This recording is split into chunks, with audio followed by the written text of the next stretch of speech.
저는 대한민국에서 가장 뒷모습이 아름다운 강사를 지향하고 있는 곳이 아닙니다. 네, 실제 모습으로 보여주십시오. 네?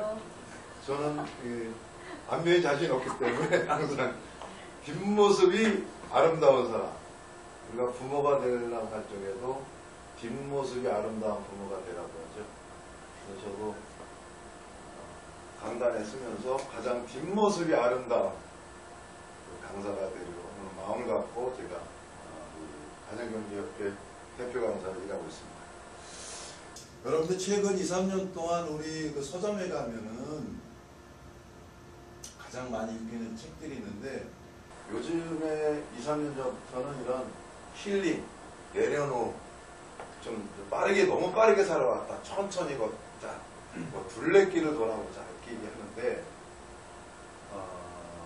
그 중에 이제 2003년도에 멈추면 길어서 보이는 것들, 이런 책들은 베스트셀러가 1위였죠. 근데 제가 오늘 재테크 제목은 그렇게 비 오고 멈춰도 보여야 되는데 안 보이는 건 재테크다 이거지. 다 내려놓을 수 있어도 돈 문제나 재테크 문제를 이렇게 쉽게 내려놓을 수 있습니까? 네? 쉽죠. 자, 그러면 재테크란 뭐라고 생각하세요? 돈을 불리는 거예요. 돈을 불리는 거예요.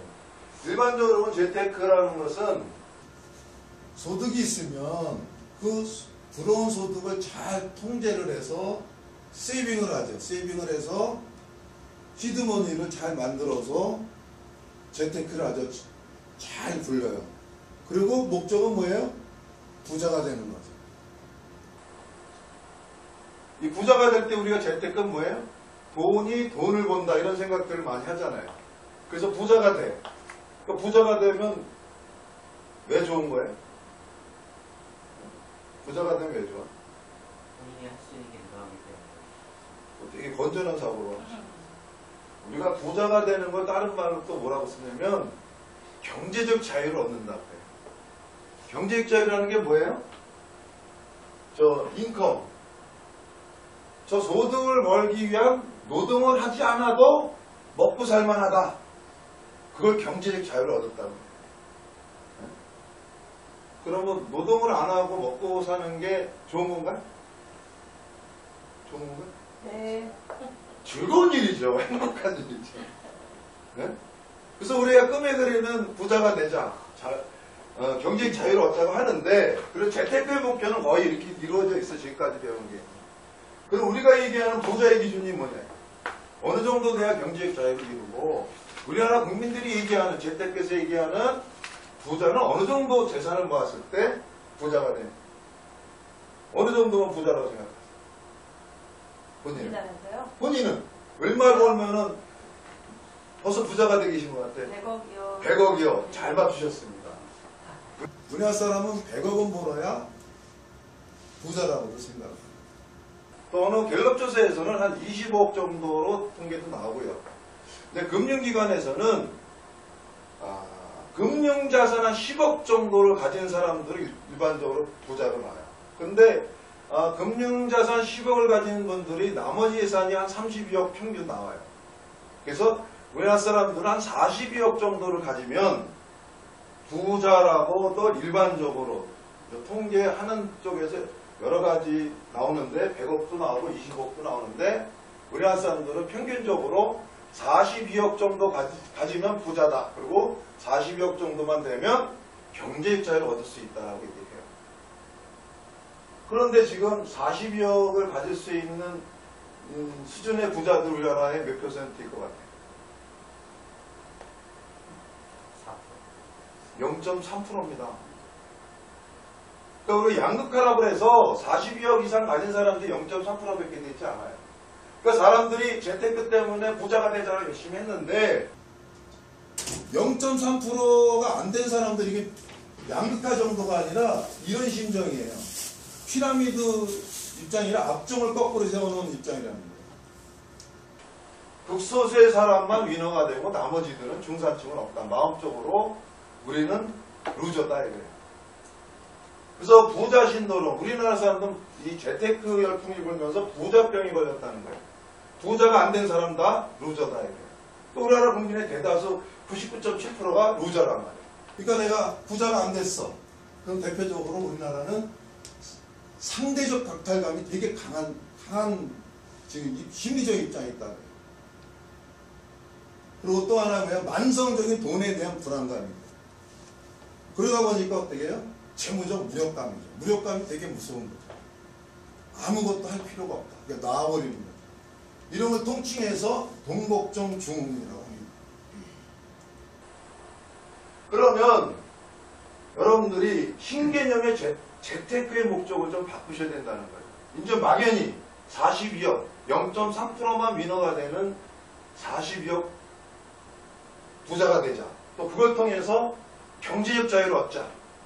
이런 재테크 목표를 해서 대다수가 상실감을 있는, 거의 대다수의 국민들이 루저가 되는 이런 재테크 목표를 갖지 말고 이제 현실적으로 뭐예요?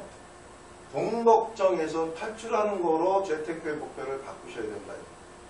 이 동복정도 동복정을 완전히 없애준다? 이것도 어떻게 보면 목표가 너무 허망한 거죠.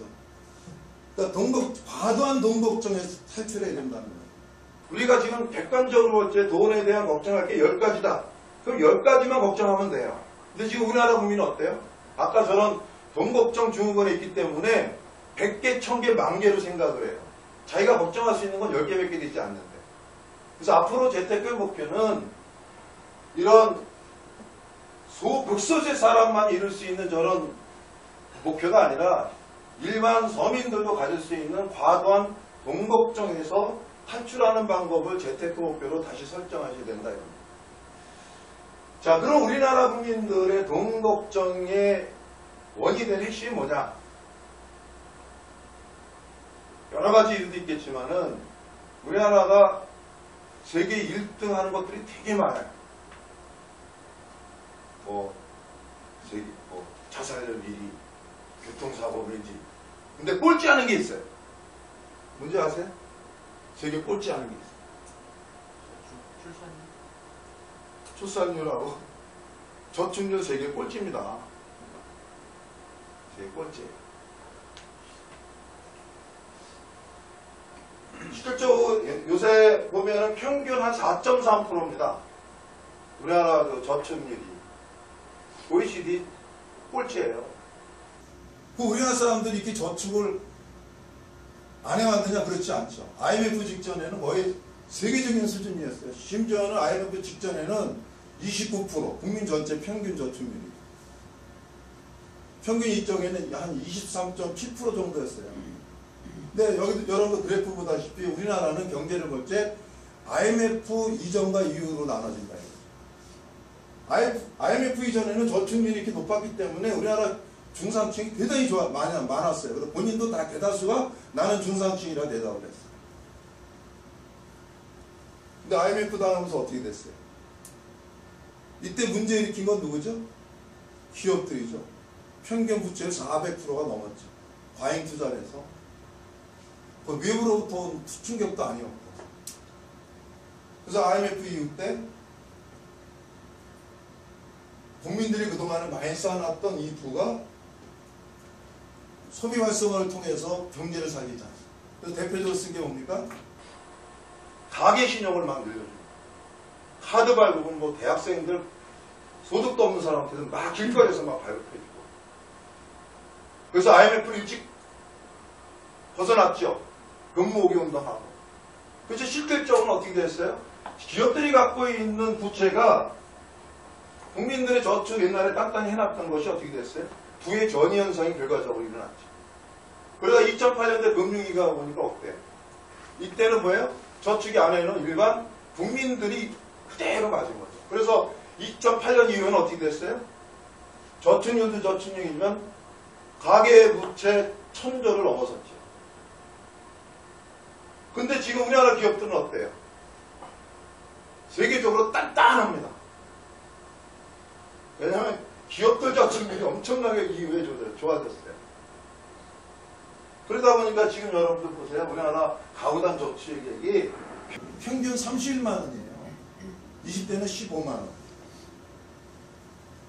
그러니까 기본적으로 저축이 안 되는 상태에서 돈 걱정에서 벗어날 수가 없다는 거예요. 그럼 이렇게 저축을 못하게 되는 일은 어디 있느냐?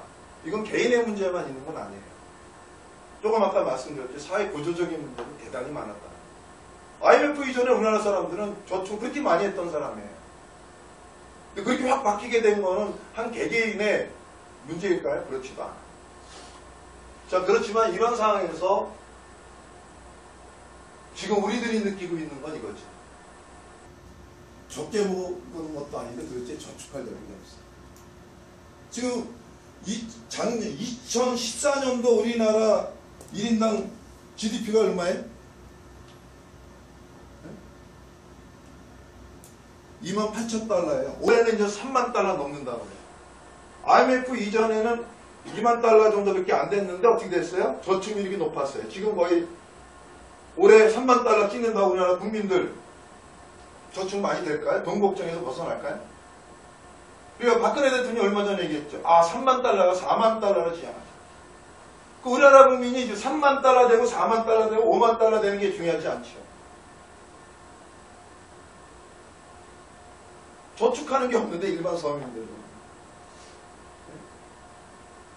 그러니까 도대체 옛날보다는 소득은 늘었다고 하는데 숫자 소득이 늘었어요. 근데 저축할 여력이 없어요. 그럼 대다수 뭐예요? 애들 교육비 통제는 어렵고 길어진 노후는 불안.